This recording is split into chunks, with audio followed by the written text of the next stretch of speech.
or Apokalipsis bilang ating scripture reading. Revelation chapter 5. Babasahin po natin ang buong chapter at yan po ay naglalaman ng 14 na mga talata. Sa nasabi ng salita ng Diyos, at nakita ko sa kanang kamay ng nakaupo sa trono ang isang aklat na may sulat sa loob at sa likod, na tinatakan ng 7 tatak. At nakita ko ang isang makapangyarihang anghel na nagpapahayag sa malakas na tinig. Sino ang karapat-dapat magbukas ng aklat at magtanggal ng mga tatak nito? At walang sino man sa langit o sa ibabaw man ng lupa o sa ilalim man ng lupa ang makapagbukas ng aklat o makatingin man sa loob nito. Ako'y labis na umiyak sapagkat walang natagpuang sino man na karapat-dapat magbukas ng aklat o tumingin sa loob nito. At sinabi sa akin ng isa sa matatanda, huwag kang umiyak. Tignan mo ang leon sa lipi ni Juda, ang ugat ni David ay nagtagumpay upang mabuksan niya ang aklat at ang 7 tatak nito. Pagkatapos ay nakita ko sa gitna ng trono at ng 4 na nilalang na buhay at sa gitna ng matatanda ang isang korderong nakatayo, na tulad sa isang pinaslang, na may 7 sungay at 7 mata na siyang 7 espiritu ng Diyos, na sinugo sa buong daigdig. Siya'y lumapit at kinuha ang aklat sa kanang kamay ng nakaluklok sa trono. Pagkakuha niya sa aklat, ang 4 na nilalang na buhay at ang 24 na matatanda ay nagpatira pa sa harapan ng kordero, na ang bawat isa'y may alpa at mga mangkok na ginto na puno ng insenso na siyang mga panalangin na mga banal. At sila'y nag-aawitan ng isang bagong awit na nagsasabi, ikaw ay karapat-dapat na kumuha sa aklat at magbukas ng mga tatak nito, sapagkat ikaw ay pinatay at sa pamamagitan ng iyong dugo ay binili mo para sa Diyos ang mga tao mula sa bawat lipi, wika, bayan at bansa. At sila'y iyong ginawang isang kaharian at mga pari para sa aming Diyos. At sila'y maghahari sa ibabaw ng lupa. Nakita ko at narinig ang tinig ng maraming mga anghel sa palibot ng trono at ng mga nilalang na buhay at ng matatanda. At ang bilang nila ay milyon-milyon at libo-libo, na nagsasabi ng malakas na tinig, ang kordero na pinaslang ay karapat-dapat tumanggap ng kapangyarihan, kayamanan, karunungan, kalakasan, karangalan, kalwalatian, at kapurihan. At ang bawat bagay na nilalang na nasa langit at nasa ibabaw ng lupa at nasa ilalim ng lupa at nasa ibabaw ng dagat at lahat ng mga bagay na nasa mga ito ay narinig kong nagsasabi, sa kanya na nakaupo sa trono at sa kordero ay ang kapurihan, karangalan, kalwalatian, at kapangyarihan magpakailanman. At ang 4 na nilalang na buhay ay nagsabi, Amen. At ang matatanda ay nagpatira pa at sumamba. Sa ating katekismo,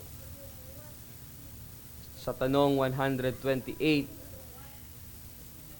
at sagot 128, ganito ang sabi, paano mo tinatapos ang iyong panalangin?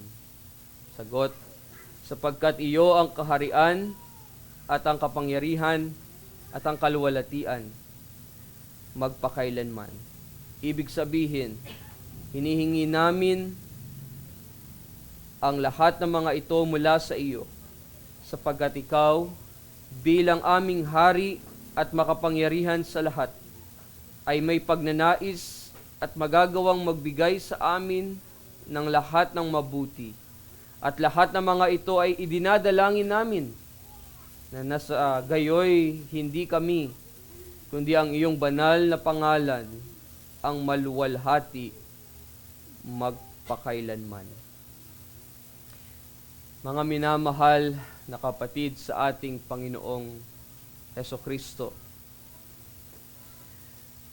Madalas tayong nauhulog sa tukso na umasa sa ating sariling kakayahan o sa ating mga kayamanan. Marami sa atin ang umaasa sa ating mga trabaho bilang pangunahing pinagmumulan ng ating seguridad, ng ating pangangailangan.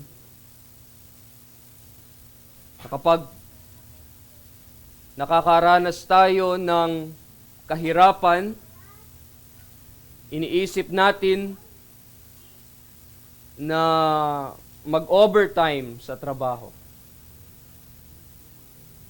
Kumukuha tayo ng dagdag na trabaho o pagkakakitaan upang matugunan ang ating mga pangangailangan.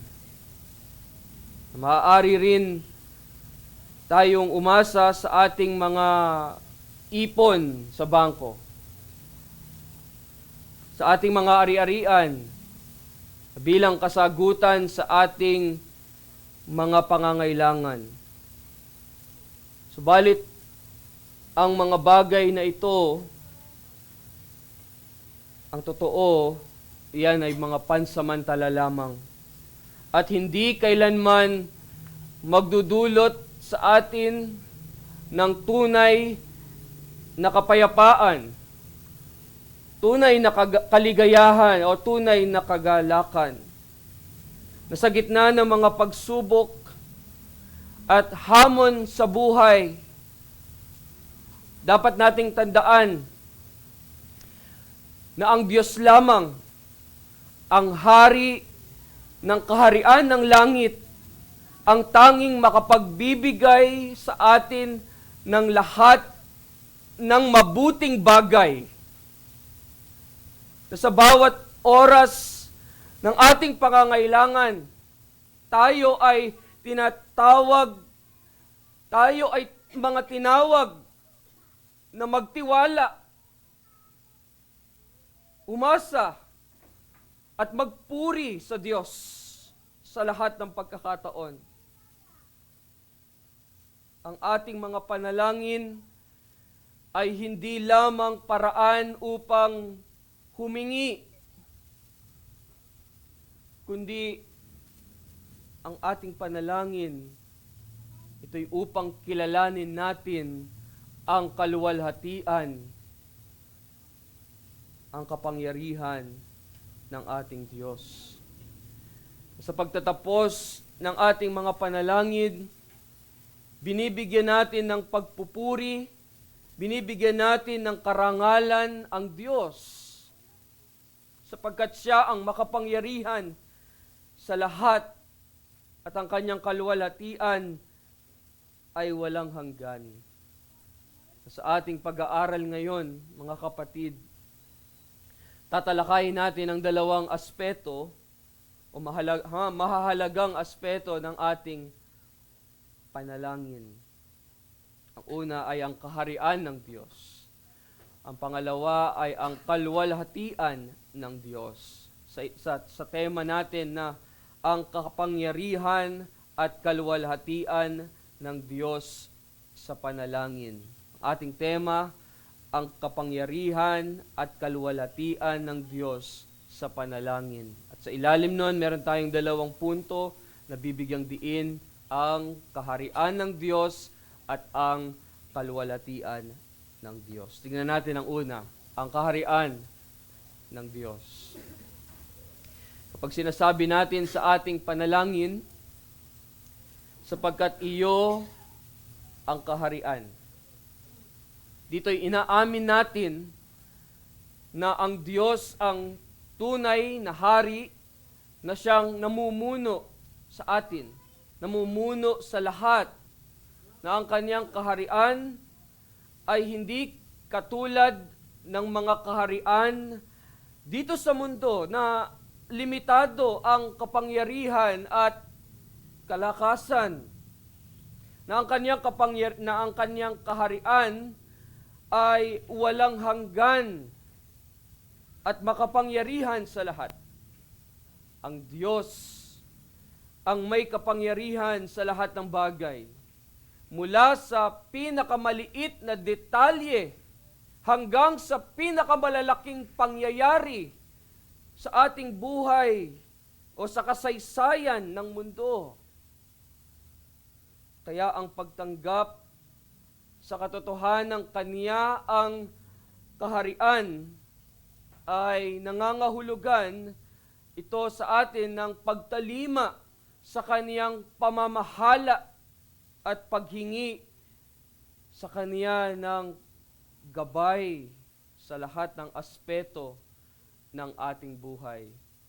Ang pagsasabing sapagkat sa iyo ang kaharian ay hindi lamang pagbigkas ng salita, kundi ito'y isang pagkilala na ang Diyos ang namumuno sa ating mga puso at sa ating isipan, na ang lahat ng ating mga plano, lahat ng ating mga pangarap, lahat ng ating mga kagustuhan ay dapat nakasentro sa Kaniyang kalooban. Ang Diyos ang may pinakamainam na ating kikilalanin, na ang Diyos ang may pinakamabuting plano para sa atin. At ang ating tungkulin ay magpasakop sa Kaniyang pamamahala at sundin ang Kaniyang kalooban, sundin ang Kaniyang mga kautusan. Ang pagkilala sa kaharian ng Diyos sa ating pananalangin ay nagpapakita ng ating pagtitiwala sa Kaniyang pamamahala at kapangyarihan. Sa gitna ng mga pagsubok at tukso na dumarating sa ating buhay, ang ating pananampalataya ay dapat nakatuon sa Diyos na may kontrol ng lahat ng bagay, na siyang soberano. Ang ating mga panalangin ay nagiging instrumento upang ating maipahayag ang ating pananampalataya at ang ating pagtitiwala sa Kaniyang mabuting kalooban. Kaya ito yung tanong, mga kapatid. Tayo ba ay nagtitiwala sa kaharian ng Diyos sa ating mga buhay? Na sa tuwing tayo ay haharap sa mga desisyon, sa tuwing tayo ay humaharap sa mga pagsubok, sa mga problema, una ba nating hinahanap ang kalooban ng Diyos? Una ba nating hinahanap ang kaharian ng Diyos? Na alam natin, but seek ye first the kingdom of God. Na ating unang hanapin ang kaharian ng Diyos. O tayo ba ay agad na umaasa sa ating sariling karunungan o sa ating sariling kakayahan o sa sarili nating kalakasan? Hindi kaya ko to. Hindi ko kailangan ng tulong ng iba. Kapatid, sinasabi ng katekism na araw-araw tayong magpasakop sa pamumuno ng Diyos sa ating buhay. Na mula sa ating mga personal na desisyon hanggang sa ating mga pangarap at mga plano sa buhay, lahat ng iyan ay isuko natin sa Panginoon.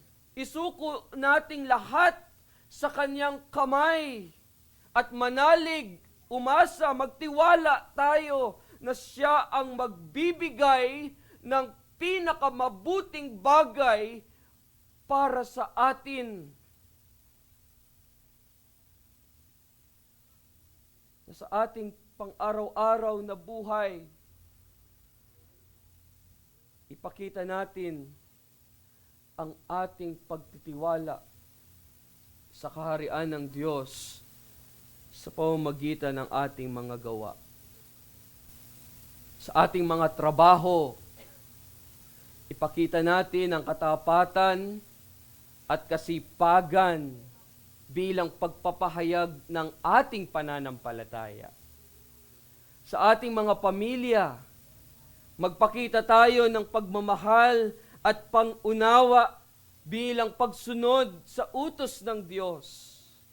Sa ating mga komunidad, maging ilaw tayo na magpapakita ng kabutihan at kaluwalhatian ng Diyos. Ang ating buhay ay dapat maging patunay ng ating pananampalataya at pagtitiwala sa ating makapangyarihang Diyos. Pagdating sa iglesia, nais kong isama ito sa ating iglesia, ang pamumuno ng consistory ay hindi lamang isang organisasyon ng tao, kundi isang katibayan ng kaharian ng Diyos dito sa lupa. Ulitin ko, isang katibayan ng kaharian ng Diyos dito sa lupa. Madalas, may mga maling pananaw ang iba tungkol sa pamamahala ng mga elder at pastor. Iniisip ng ilan na ang kanilang kapangyarihan ay sariling kagustuhan lamang, na parang sila ay mga boss na namamahala ayon sa kanilang gusto o sa kanilang nais. Subalit, pakatandaan natin mga kapatid, ang tunay na pamumuno sa iglesia ay may makadiyos na layunin. Ang pamumuno sa iglesia ay may makadiyos na layunin. Ano yun?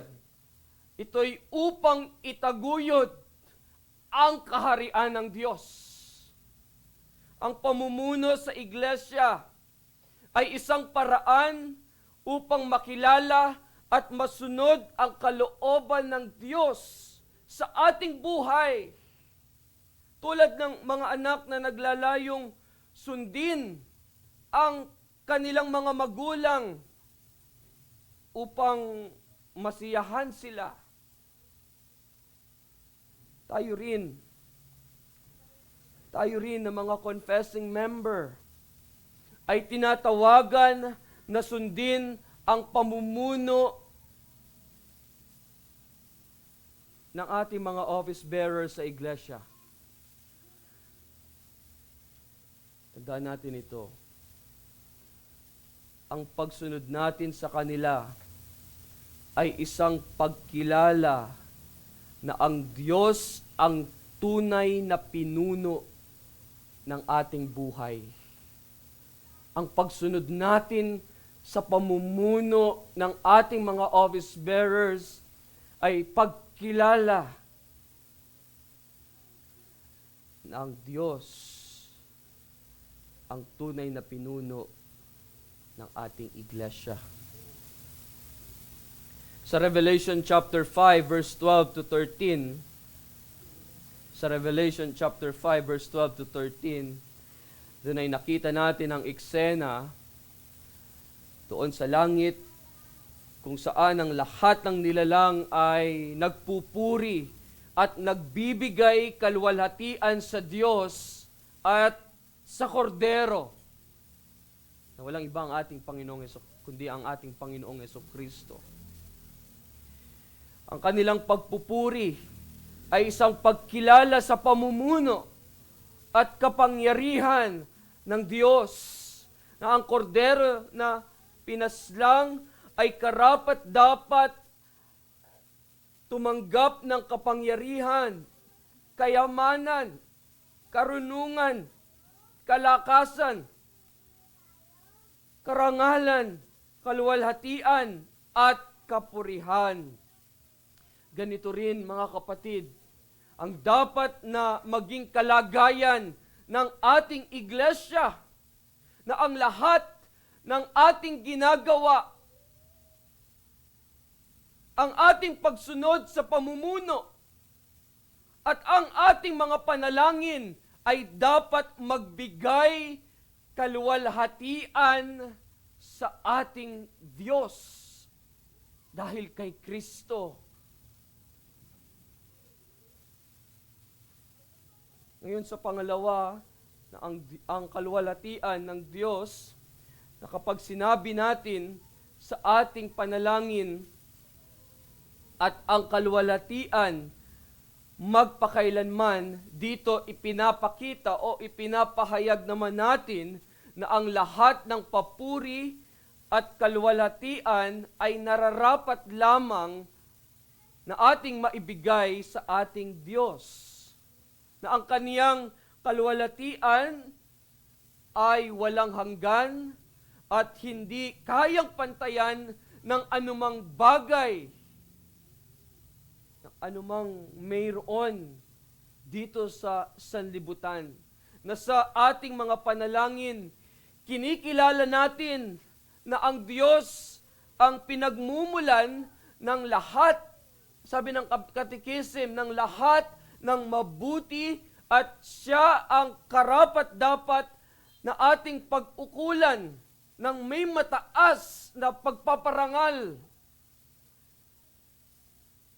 Pag-ukulan ng lahat ng papuri at karangalan. Ang kaluwalhatian ng Diyos ay makikita sa lahat ng kanyang mga nilikha. Mula sa kagandahan ng kalikasan hanggang sa kahangahangang disenyo ng bawat nilalang. Ang lahat ng ito ay sumasailalim sa kaniyang kadakilaan. Na sa tuwing tayo ay nagdarasal, na sa tuwing tayo ay nananalangin, ating ipinapahayag ang kaniyang kaluwalhatian sa pamamagitan ng pagkilala sa kaniyang mga ginawa, sa kaniyang mga kahangahangang mga gawa, at ang kaniyang pagkilos o paggawa na ating nararanasan sa araw-araw, na kaniyang ipinapakita, ipinapamalas sa atin sa araw-araw. Ang ating mga panalangin ay isang paraan upang itaas ang kaniyang pangalan at ipahayag ang kaniyang kadakilaan sa harap ng lahat. Ang pagbibigay ng kaluwalhatian sa Diyos ay nangangahulugan din ng pag-aalis ng ating sariling karangalan at pagkilala na ang lahat ng tagumpay at biyaya sa ating buhay ay nagmumula lamang sa Kanya. Sa ating mga panalangin, ating hinuhubog ang ating puso na tayo ay magpakumbaba, na tayo ay mapuno ng pagpapasalamat sa Diyos. Ang Diyos lamang ang karapat-dapat na magtamo ng lahat ng kaluwalhatian at ng papuri sa ating buhay, maging sa ating panalangin. Ngayon, ito ang tanong, mga kapatid, paano natin binibigyan ng kaluwalhatian ng Diyos sa ating mga buhay? Sa tuwing tayo ay nagtatamo ng tagumpay, maganda ang nagiging buhay natin, nagiging sagana. Binabalik ba natin ang papuri sa Diyos o inaangkin natin ito para sa ating sarili. Ang pagkilala sa sarili sa lahat ng bagay ay nagpapakita ng pagmamalaki at paglimot sa Diyos na siyang nagbibigay ng talino, nagbibigay ng lakas sa iyo sa bawat araw upang ikay magtagumpay. Ba't sinasabi natin na magtiwala ka sa Panginoon ng iyong buong puso? Trust in the Lord with all thine heart and lean not unto thine own understanding. In all thy ways acknowledge Him, for He will direct your path. Doon sa talatang iyon, pinapaalala sa atin na tayo magtiwala sa Diyos na siyang nagtutuwid ng ating mga landas. Sinasabi ng Katekism na sa bawat tagumpay at biyayang natatanggap natin,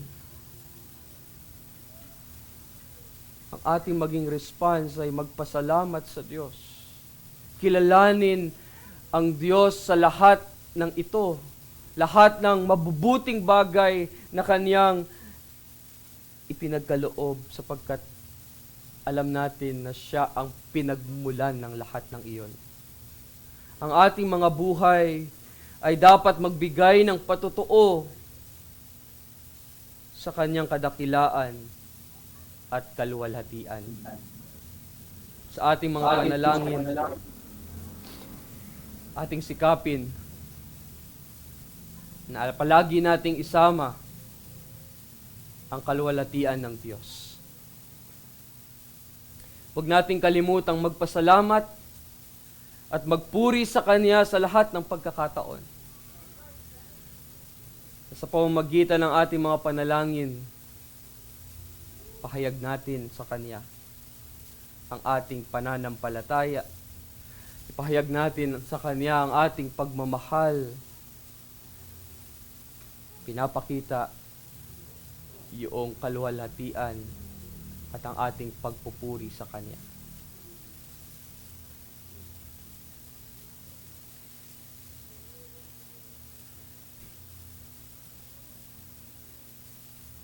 Sa pananalangin, walang lugar para sa iyo o para sa akin na ikaw ay magmalaki, na ikaw ang mabigyan ng kaluwalhatian. At yun nga ang sinabi, magandang sinabi ni Herman Hoeksema dun sa kanyang librong The Wonder of Grace. Sabi niya, and I quote, "In the kingdom of God, there is no room for the glory of man.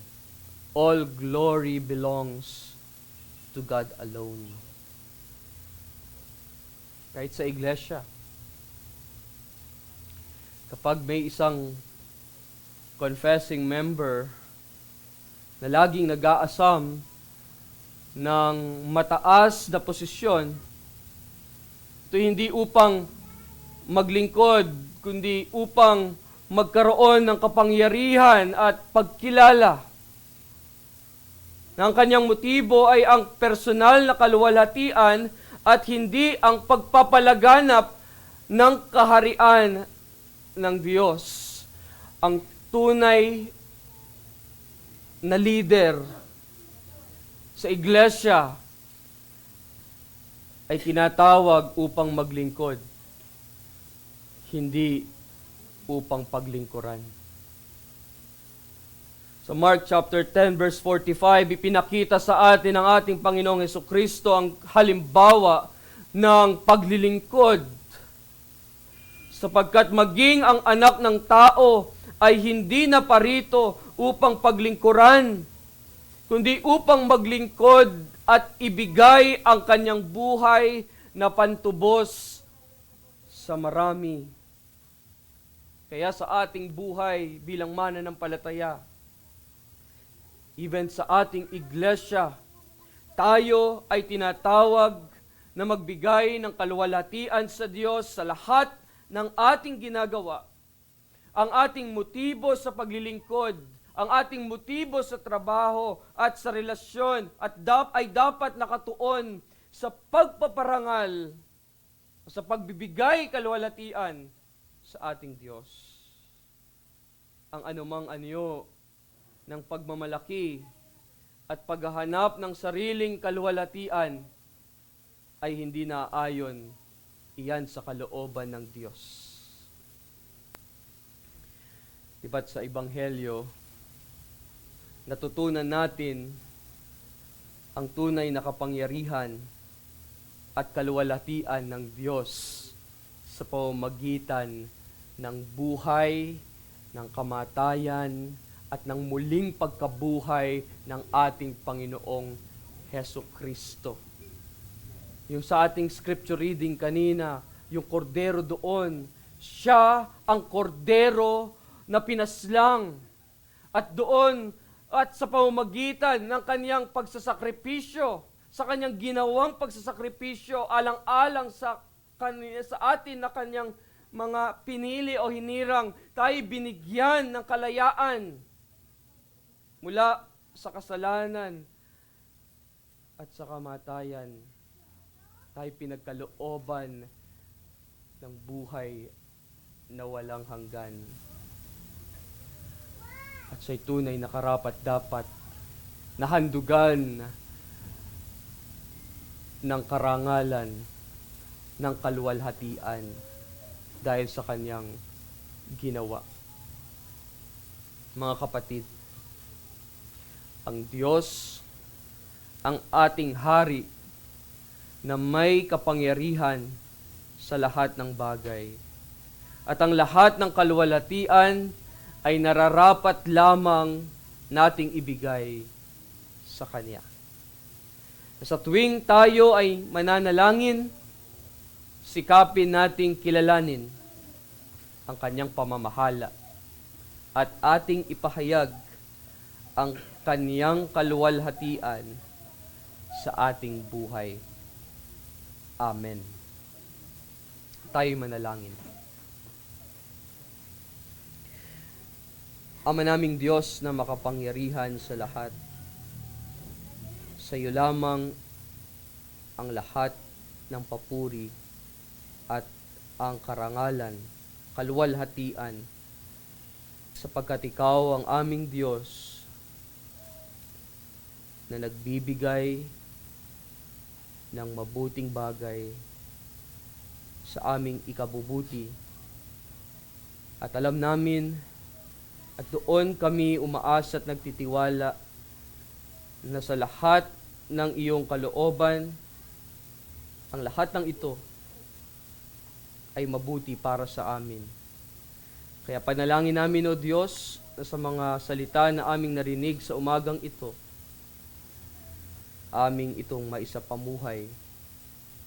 Hindi lamang sa aming mga ginagawa araw-araw, kundi maging sa aming pananalangin, na aming kilalanin, na aming pagkatiwalaan, kami manalig na ikaw ang nag-iisang hari na namamahala, kayang gawin ang lahat ng bagay, na may kontrol ng lahat ng bagay, at ikaw lamang ang Diyos na marapat na purihin at luwalhatiin.